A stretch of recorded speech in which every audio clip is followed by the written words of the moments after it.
My name is Madeline Quinn. 3 years ago, I was betrayed by my husband while pregnant with triplets and stabbed in the back by my best friend. They thought I would disappear forever. But then, I showed up at their wedding with the 3 children he once denied, and I didn't come empty-handed. Before I share the full story, let me know where you're watching from in the comments. Hit like and subscribe if you've ever had to rise from heartbreak stronger than before. Trust me, you don't want to miss what happens next. The envelope arrived on a Tuesday, nestled between a water bill and a flyer for the local pizza place. No return address. Just my name written in calligraphy so perfect it could have been printed by machine. But I knew better. I recognized the slight tremor in the letter M of Madeline, the way the ink pooled just a fraction too heavy at the end of Quinn. My hands didn't shake when I opened it. 3 years of single motherhood teaches you to steady your nerves for the real emergencies. Midnight fevers, playground accidents, explaining why daddy never calls. A wedding invitation hardly registered on that scale. Until I saw the names. Mr. and Mrs. Harrison Hayes request the honor of your presence at the marriage of their daughter Sloane Elizabeth to Gavin Alexander Prescott.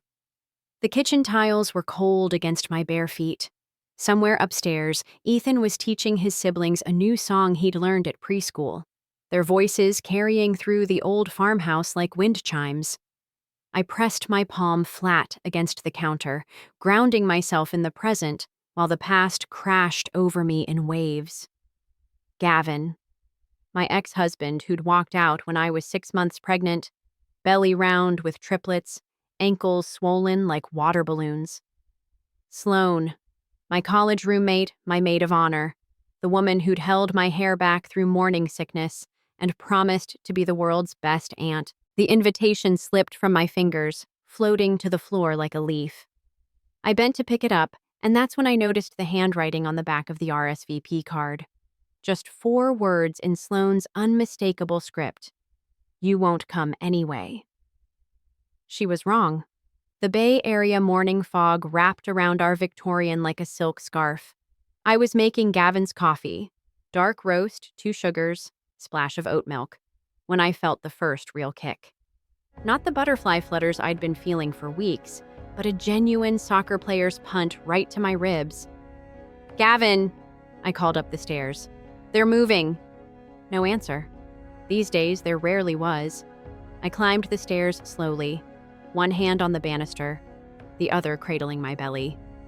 The doctors had warned me about taking it easy. Triplets, they said, shaking their heads like I'd won some bizarre lottery. High risk, bed rest likely, but I felt invincible. My body a miracle machine growing 3 perfect humans. Our bedroom door was ajar. Gavin sat on the edge of the bed, still in yesterday's shirt, staring at his phone. Did you hear me? The babies are... I need space.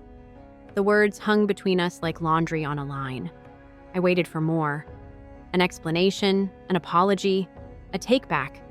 But Gavin just kept staring at his phone, thumb scrolling through something I couldn't see. Space? I echoed. Gavin, I'm 6 months pregnant with your children. I know what you are, Madeline. What you are, not who. What? The first kick came again, harder this time. Or maybe it was my heart trying to escape through my ribs. I couldn't tell the difference anymore. Sloane arrived that afternoon with Chinese takeout and tissues. She'd always had a 6th sense for my bad days, showing up with exactly what I needed before I knew I needed it. Today, she wore the yellow sundress I'd bought her for her birthday, her auburn hair catching the light through the kitchen window. He's an idiot, she said, spooning lo mein onto plates neither of us would touch. Pregnancy freaks some men out. He'll come around. What if he doesn't? She reached across the table, squeezing my hand. Her engagement ring, a family heirloom from her grandmother, caught the light. Then you'll have me. Always. I believed her. A week later, Gavin's clothes were gone. His coffee mug still sat by the machine, growing a film of dust I couldn't bring myself to wash away. The mortgage payments kept coming from his account, but the man himself had vanished like fog burning off in the morning sun. Sloan stopped answering my texts 2 days after that. I gave birth alone on a Thursday night in October, rain hammering the hospital windows like fingers tapping for attention. The nurse who checked me in seemed nervous, kept glancing at her clipboard. "Everything okay?" I asked between contractions. "Oh yes, just your account shows paid in full. Cash. That's unusual these days. It must be a mistake. I haven't..." Another contraction stole my words. "No mistake," she said quickly. "Someone took care of everything this morning. Said they were family." But I had no family. My parents died in a car accident my senior year of college.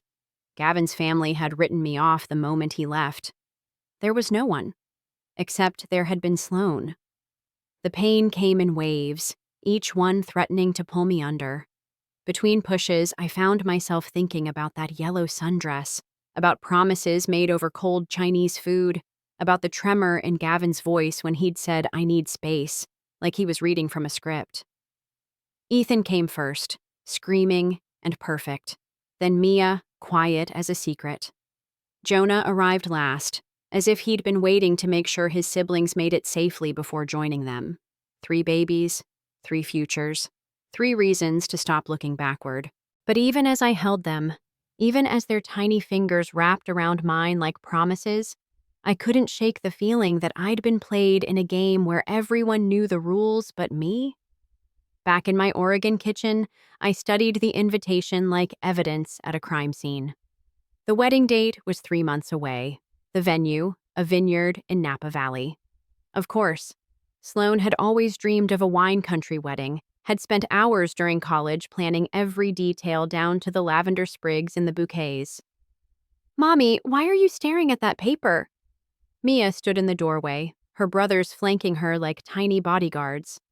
They'd started doing that lately, moving as a unit, protecting each other from scraped knees and bad dreams and questions about missing fathers. "Just reading, baby.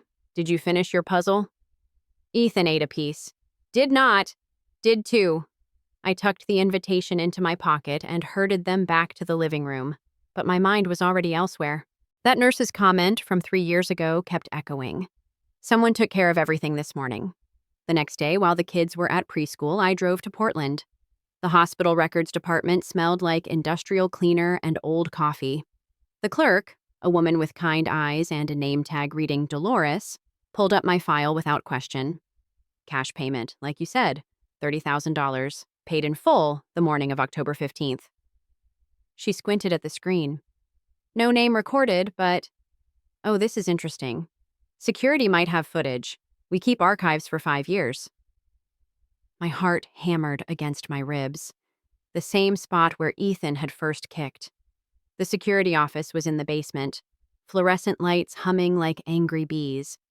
The guard, a man who introduced himself as Marcus, remembered that night. "Sure, I was on duty.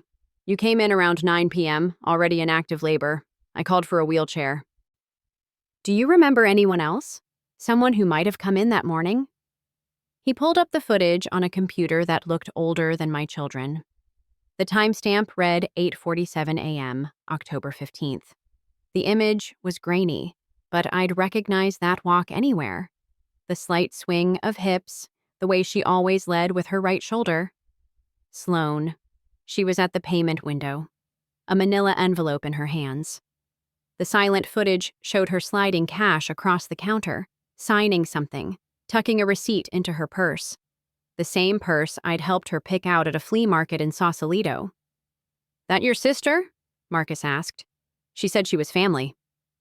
"Something like that," I managed. But why? Why pay my hospital bills in secret and then disappear? Why help me and then... The thought hit me like a physical blow. She wasn't helping me.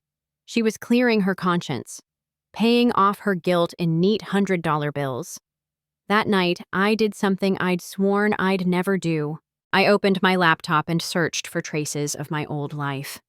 Social media had made stalking respectable, wrapped it in the sanitized language of checking in and staying connected. Gavin's LinkedIn showed a promotion 6 months after he left. Chief Technology Officer at a startup that had just secured Series B funding. The announcement photo showed him at a conference table, Sloane beside him. Not as his assistant or a colleague, but with her hand on his shoulder, proprietary and possessive. The timestamp made my blood run cold. The photo was taken 2 weeks before he left me. I dug deeper, following digital breadcrumbs through cached pages and forgotten forums. An email address Gavin had used for our wedding registry was still active, still receiving promotional emails from Williams, Sonoma, and Crate and Barrel. I knew his password. He used the same one for everything, his college football jersey number plus his mother's maiden name. The inbox was mostly junk, but the sent folder. And from gprescott@techmail.com to sloney.elizabeth@gmail.com. Date, March 3rd, 2021. Subject, tonight she's too devoted to see through it. I'll handle the breakup. You handle her. My laptop screen blurred. I blinked hard, forcing the words back into focus. Read them again. Again. Handle her. Like I was a problem to be managed. A glitch in their code to be debugged. The invitation sat on my kitchen table for 3 weeks, growing more powerful with each passing day. The kids colored around it, leaving crayon marks on the wood. I cooked dinners over it, steam from pasta pots curling its edges, but I never moved it. I needed the reminder, needed the names staring up at me while I planned.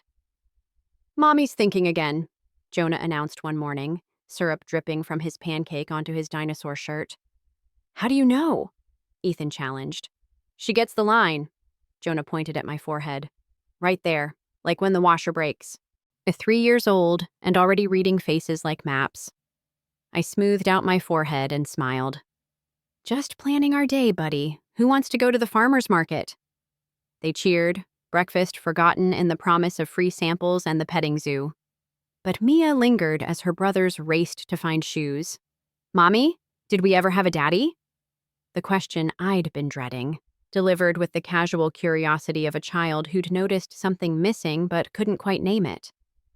"Yes, baby, you did." "Where is he?" I knelt down, bringing myself to her eye level. Her face was serious, a miniature judge waiting for evidence. "Sometimes people go away. It doesn't mean there's anything wrong with you. It means there was something wrong with them." She considered this, then nodded. "Like when Ethan's goldfish went to heaven because he forgot to feed it?" "Not quite like that, but—" "It's okay," she interrupted, patting my cheek with a sticky hand.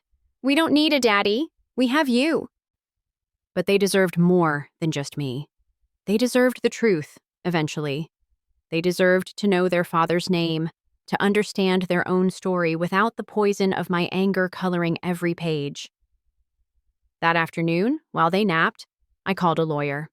Patricia Chen came recommended by a mother from the preschool, a woman who'd emerged from her own divorce with her dignity and her house intact. She met me at a coffee shop downtown, her suit pressed sharp enough to cut glass. "Abandonment is grounds for termination of parental rights," she said, stirring sugar into her coffee with surgical precision. "But if you're looking for child support, I'm not." The words came out harder than I'd intended. "I need to know my options. All of them." She studied me over her reading glasses. "There's something else." I slid her the printed email. Watched her eyebrows climb toward her hairline. "This is evidence of premeditation, emotional abuse, possibly fraud if they conspired to hide assets." She tapped the paper with one manicured nail. "What do you want to do with it?" What did I want? For 3 years, I'd wanted to disappear, to build a life so far from Gavin and Sloane that their betrayal couldn't touch us. But that invitation had changed everything. They were getting married, celebrating their love built on the ruins of mine. Planning a future while I still woke up at 3 a.m., checking 3 cribs, counting 6 tiny hands to make sure everyone was still breathing. "I want to go to the wedding," I heard myself say. Patricia's coffee cup paused halfway to her lips. "That's unusual." "I don't want to stop it. I don't want him back. I just want—" I struggled for words. "I want them to see us, to know we survived, that they didn't break us." "And the email?" Insurance, in case they try to deny the children later. She smiled then, the kind of smile that made me understand why she had a perfect record in family court. I'll draw up the papers. Paternity acknowledgement, formal request for medical history, the works. Very routine, very civilized. The smile sharpened. The kind of thing that could be delivered anywhere, even at a wedding reception. I spent the next weeks teaching my children about truth. Not in big philosophical lessons, but in small moments. When Ethan broke Mia's crayon and tried to hide it, we talked about how lies grow heavier the longer you carry them. When Jonah claimed he'd brushed his teeth but hadn't, we discussed how trust was like a tower of blocks. Easy to knock down, hard to rebuild. "Why are you teaching us this stuff?" Mia asked one evening, her head on my lap while her brothers built a fort from couch cushions. "Because I want you to be brave," I said, braiding her hair into the French twist she'd requested. "And truthful people are the bravest people in the world." "Are you brave, Mommy?" I thought about the invitation, now moved to my dresser drawer. About the dress I'd ordered online, simple and elegant, and nothing like the woman Gavin had left. About the 3 plane tickets to California tucked inside my jewelry box. I'm trying to be, baby. Every day, I'm trying. The Napa Valley heat shimmered off the vineyard rows like a mirage. I'd timed our arrival perfectly. Late enough that the ceremony would be starting, early enough that we wouldn't miss the vows. The kids looked perfect in their matching outfits. Ethan in his tiny suspenders, Jonah in his bow tie that he kept trying to eat, Mia in a dress the color of morning fog. "Remember what we practiced?" I asked, checking their faces one more time in the rental car's mirror. "Be polite," Ethan recited. "Stay together," Jonah added. "Tell the truth," Mia finished. My little truth tellers, my survivors. The wedding was exactly what I'd expected. Lavender everywhere, mason jars wrapped in burlap, a string quartet playing Pachelbel's canon as guests found their seats. I recognized faces from our old life, Gavin's business partners, Sloane's sorority sisters, the couple we used to have dinner with every first Friday. None of them recognized me. 3 years and 30 pounds of muscle from carrying triplets everywhere had transformed me from the soft doctor's wife into someone harder, stronger. Someone who could stand at the edge of a wedding with 3 children and not flinch when the music changed. We didn't go inside. I found Patricia's assistant near the gift table, handed him the envelope with Gavin's name written in my steadiest hand. Legal documents wrapped in silver paper, tied with a white bow, a wedding gift of truth. "Mommy, is this a party?" Jonah whispered, tugging at my dress. "Yes, baby, someone else's party." Through the vineyard's open doors, I could see them. Gavin looked exactly the same. That calculated casualness that cost $500 per shirt. But Sloane looked nervous. Her hands shook as she held her bouquet.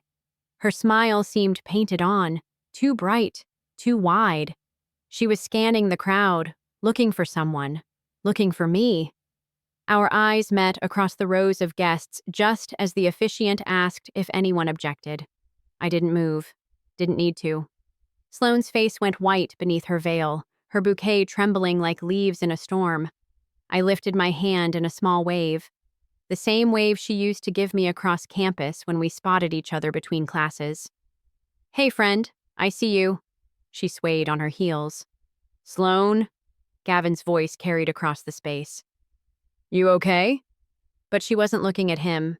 She was looking at the 3 small faces beside me, seeing what he'd walked away from, what she'd helped him abandon. Ethan waved back, always the friendly one. Mia studied her with those serious eyes. Jonah, oblivious to the tension, had found a butterfly to chase. "I need a moment," Sloane said, her voice barely a whisper into the microphone. I need..." She fled down the aisle, wedding dress whispering against the rose petals her flower girl had scattered. Without thinking, I followed. The bridal suite was in the vineyard's main house, up a staircase lined with photos of happy couples who'd married here before. Sloane stood at the window, her veil discarded on a velvet settee. "You came," she said without turning around. You said I wouldn't. I was trying to convince myself. She laughed, but it sounded like breaking glass. God, Maddie, they look just like him. They look like themselves. She turned then, mascara already starting to run. The morning light through the window showed what 3 years had done to her. Thin lines around her mouth, a hardness in her eyes that hadn't been there when we'd shared late-night study sessions and dreams. I loved him first, she said. Did you know that? Freshman year, before you transferred in. I saw him at orientation and just knew. Then you arrived with your doctor's ambitions and your effortless smile, and he looked at you like you'd invented sunshine. I said nothing. There was nothing to say that would change the past or fix the present. I introduced you, she continued, sinking onto the settee. At that stupid frat party. Thought if I was the one who brought you together, maybe I could control it. Maybe I could stay close enough to matter. You mattered, I said quietly. You were my best friend. I was your saboteur. The words came out raw, stripped of pretense. Every doubt he had, I fed. Every fight you had, I made worse. When you got pregnant, I saw my chance. Told him he wasn't ready. Told him you'd change, become someone he didn't recognize. Told him, she pressed her hands to her eyes. Told him you'd been talking to your ex from med school. David? He was married. We were lab partners. I know, God, I know. But Gavin was already scared, and scared men believe convenient lies. My phone buzzed. A text from Patricia's assistant. Package delivered to groom. Response filed with court 20 minutes ago. Why pay the hospital bills? I asked. She looked up, surprised. You know about that? Security footage. Why, Sloan? Because I couldn't. She stood, pacing to the window again. I couldn't watch you give birth alone, but I also couldn't face you. So I did what I always do. Threw money at my guilt and ran. Outside, someone was calling her name. The wedding march started, stopped, started again. He's not who you think he is, I said. The man you destroyed us for. He'll leave you too, eventually, when something shinier comes along. I know. She picked up her veil, fingers trembling. I've known since the day he kissed me and called me by your name. I left her there, standing in front of the mirror, trying to pin her veil back in place. My children were where I'd left them. Jonah now holding 3 butterflies worth of attention from wedding guests charmed by his bow tie. Mommy! Mia ran to me. A man gave us candy! My heart stopped until I saw who she meant. Marcus, the security guard from the hospital, dressed in an ill-fitting suit and holding a phone. Miss Quinn, he said, awkward but determined. I hope you don't mind. I was invited by, well, I serve legal papers sometimes, side job, but I wanted to make sure you were okay. Marcus, what are you doing here? He shifted uncomfortably. That assistant gentleman asked me to come, said you might need a witness, but also, he held up his phone. My niece is at this wedding. She's been live streaming everything for her TikTok, including about 10 minutes ago when the bride ran off and the groom started yelling at the wedding planner. On his screen, I could see Gavin, his practiced calm finally cracking. Find her, he was saying. I don't care if she needs a moment. We have 300 guests. But that's not the interesting part, Marcus continued, swiping to another video. This is from last night, rehearsal dinner. The video was shaky, filmed from behind a potted plant. But the audio was clear. Sloane's voice, slurred with wine and years of suppressed guilt. You want to know the truth? Fine. She doesn't deserve him. Never did. I made sure she wouldn't have him anymore. Set the whole thing up. Planted doubts, twisted words, made him think she was cheating. She wasn't. God, Maddie would never. But men believe what they want to believe when a woman's telling them what they want to hear. Someone off camera, it sounded like Sloane's sister, tried to shush her. No, Sloane continued. I'm tired of pretending. You all think this is some fairy tale? It's built on lies. I stole him. Calculated, planned, executed. And now I get to wear white and pretend I'm not drowning in guilt every time I see a pregnant woman or hear children laughing or the video cut off. My niece posted it an hour ago, Marcus said. It's already got 50,000 views. I stared at the phone, watching the view count climb in real time. 51,000, 53. The comments were a cascade of shock and judgment. Strangers dissecting Sloane's confession with the casual cruelty of the internet. Did you know she was recording? I asked. Marcus shook his head. Kids these days film everything. But Ms. Quinn, there's more. That gentleman with the papers? He served them right as Mr. Prescott was reading his vows in front of everyone. The paternity acknowledgement, child support calculation, the works. Your lawyer wasn't kidding about timing. Through the vineyard doors, I could see chaos. Guests were on their phones, no doubt finding the viral video. The string quartet had stopped playing. Gavin stood at the altar alone, the envelope of legal papers crushed in his fist. We should go, I said, gathering my children. This isn't our mess anymore. But Mia pulled back. Mommy, that man is coming.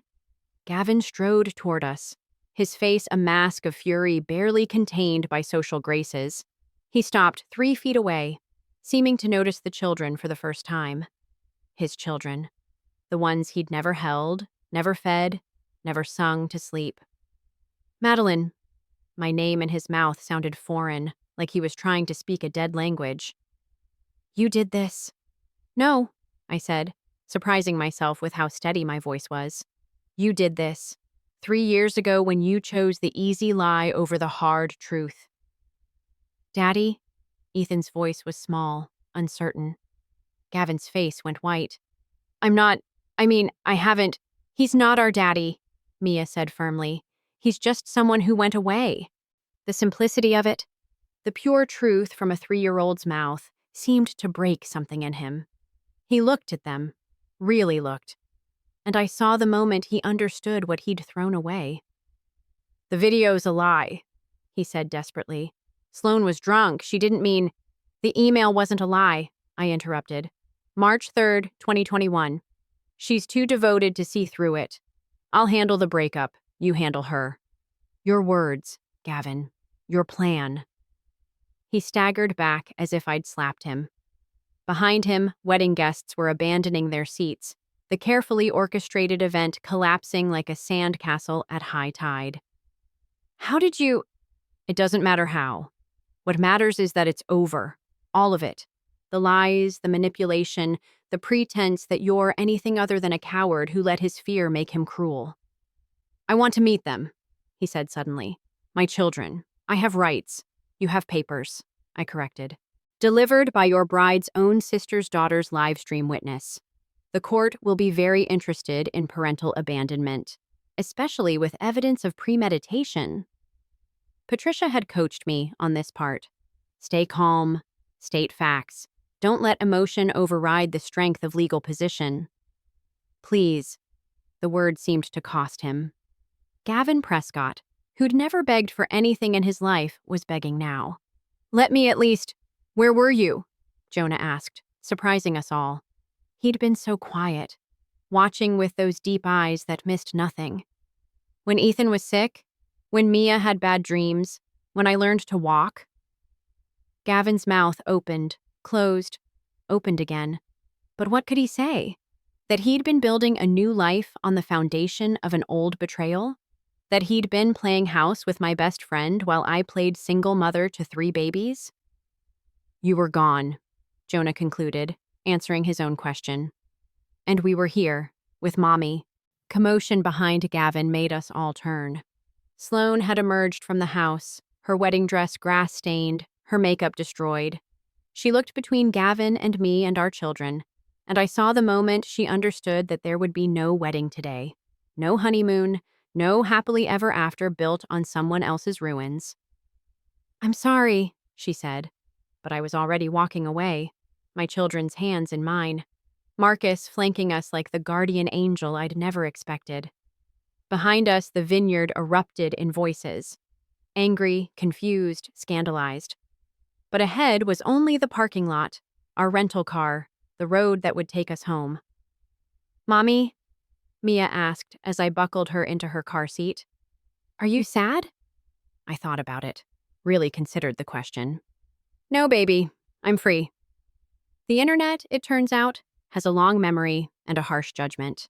By the time we landed back in Portland, Sloane's drunken confession had been remixed, memed, and dissected by what felt like half the English-speaking world.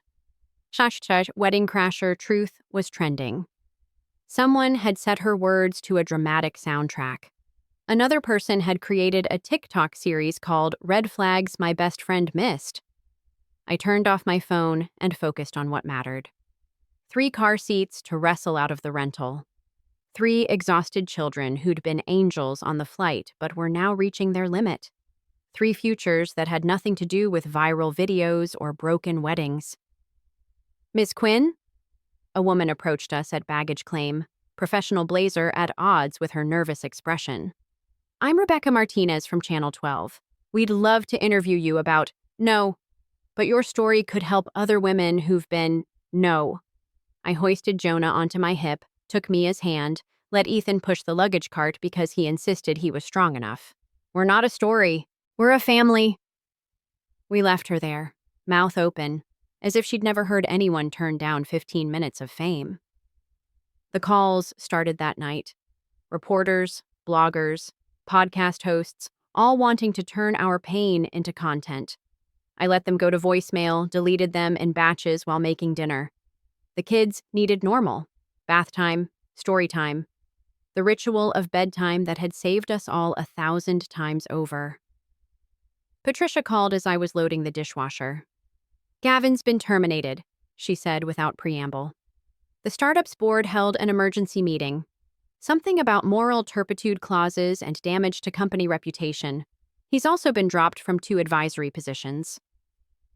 I waited to feel something. Satisfaction, maybe. Vindication. But all I felt was tired. And Sloane? Left the state, according to her LinkedIn. Deactivated all social media. Her family's wine business issued a statement distancing themselves from the wedding debacle. Outside, rain started pattering against the windows. Oregon's welcome home. I thought about Sloane, wherever she was, starting over in some city where nobody knew her name or her shame. Part of me hoped she'd find peace. The other part hoped she'd find exactly what she'd given me, sleepless nights and the weight of truth. There's one more thing, Patricia continued. Gavin's lawyer contacted me. He wants to establish a trust fund for the children. No. Madeline, it could be substantial. Tech money, stock options. I said no. We don't need his guilt money. We've done fine without him for 3 years. We'll keep doing fine. But Patricia, good lawyer that she was, pressed on. What about college? Medical expenses? You're an artist now, not a doctor. 3 kids. 3 kids who've learned you can't buy your way out of abandonment. I won't teach them that money makes it okay. She sighed. I'll draft the refusal. But Madeline? The court will still require him to pay child support. That's not guilt money, that's legal obligation. Fine, set it aside. College funds they can't access until they're 18. But no trust funds, no grand gestures, no buying his way back into their lives. After we hung up, I found Ethan standing in the hallway, teddy bear dragged behind him like a war-weary soldier. Can't sleep, buddy? He shook his head. I keep thinking about that man, at the great place. What about him? He looked sad. My beautiful boy, finding empathy even for the father who'd abandoned him. I pulled him into my lap, his weight familiar and grounding. Sometimes people are sad because of choices they made. It's not our job to fix their sadness. But what if he wants to say sorry? Then he can write a letter. When you're older, if you want to read it, you can. But sorry doesn't undo leaving. It just acknowledges it. Days turned into weeks. The internet moved on to new scandals, new viral moments. Gavin's emails to Patricia became increasingly desperate. He wanted visitation, wanted to explain, wanted a chance to know his children. Each request was met with the same response. Therapy first, court-supervised visits maybe, but only when the children were ready. One morning, a delivery arrived. not flowers. Gavin had tried that twice, and both times I'd donated them to the local hospital. This was a box of art supplies, expensive ones with a note in unfamiliar handwriting. For the studio, not from who you think, a fellow survivor. Inside, beneath the pristine brushes and tubes of paint that cost more than my grocery budget, was a business card. Dr. Sarah Winters, pediatric surgeon.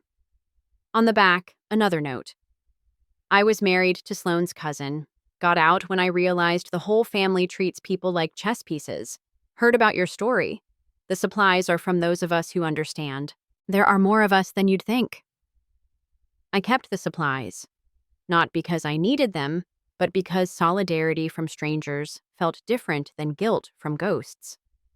The studio grew.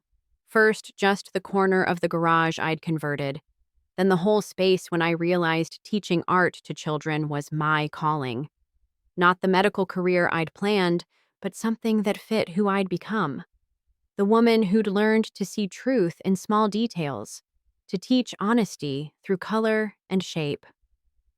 6 months after the wedding, a final package arrived. Legal papers, stamped and sealed. Gavin had relinquished parental rights voluntarily. No fight, no drawn-out battle. Just a signature admitting what we all already knew. He was their father in biology only. Attached was a letter, sealed, addressed to Ethan, Mia, and Jonah. I put it in my filing cabinet in a folder marked "When You're Ready." Maybe they'd want to read it someday. Maybe they'd decide their story was complete without his words. Either way, it would be their choice, their truth, their future. 1 year later, the Asheville Mountains wore October like a queen wears jewels. The leaves had turned magnificent, all reds and golds against the Blue Ridge sky. The kids ran ahead on the trail, their voices echoing off the rocks, their laughter the sound of healing. "Mommy, look!" Mia called, pointing to a hawk circling overhead. "It's dancing!" Everything was dancing to Mia. Birds, leaves, the shadows our new house cast in the afternoon sun. She was the one who'd insisted we paint the studio door purple, who'd named all the paintbrushes, who'd started telling stories about families that came in all shapes and sizes. "I see it, baby."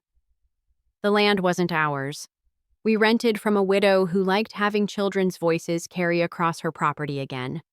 But the house we'd built was small, mostly reclaimed materials, put together by our own hands and the hands of friends we'd made. Other single mothers, mostly. Women who understood that family was a verb, not a noun. Ethan had designed the layout, his 4-year-old architecture consisting mainly of lots of windows and a reading nook for each of us.